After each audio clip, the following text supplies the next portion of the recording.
बिस्मिल्लाहिर्रहमानिर्रहीम अस्सलाम वालेकुम।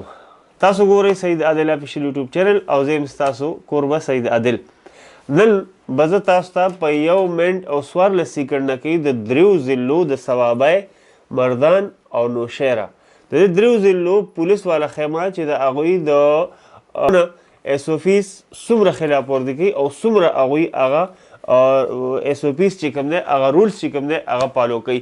پرون آی جی پی خیبر پختونخوا ډاکټر ثناء الله عباسی صاحب په پیښور کې 204 پبلک ترانسپورت هغوی له پرچه ورکړې ده او د هغې نه علاوه 20,985 کسانو خلاف یې کاروایي کړې ده او په هغې کې 611 کسان ګرفتار کړي دي. دا په څه؟ دا صرف او صرف هغوی د کرونا اس او پیس خلاف ورزي کړې ده. ماسک نه دی چولی یا سینیټایزر ورسره نو.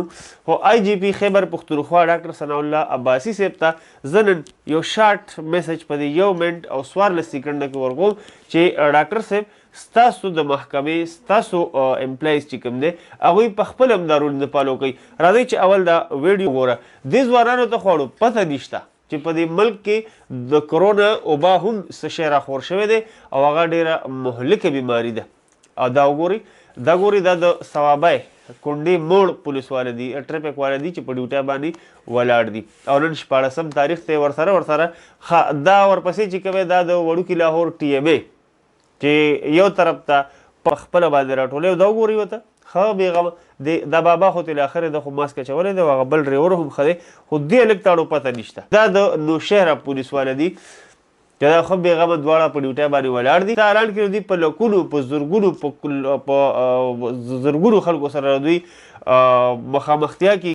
دا ورپسې چې کوم دی دا د مردان پی آر سی چوک پولیس لاین روډ دی کوم کې چې دلته د پولیس والا پولیس لاین دی او هغې ته په غټ افسران غټ عهدو والا خلک راځي او دې پولیس لاین ته حاضري کوي. نو دا وګورئ دی خو ښه بېغمه ولاړ دی لکه چې د تاړو پته ني او نه ماسک ته نه سینیټایزر هېڅ شی ورسره نشته بالکل خالي ولاړ دی.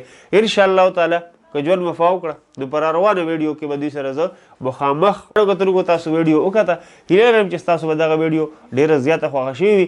راروان وخت کې به انشاءالله تعالی دغه ملګرو سره دغه خلکو سره د پولیس والو سره به زه مخ په مخ راځم او د هغوی نه به ستاسو دپاره انټرویو کوم چې تاسو دا وګورئ چې دوی څه رولز فالو کوي او په دې ملک کې د کرونا څه نوم نشان شته یا نشته.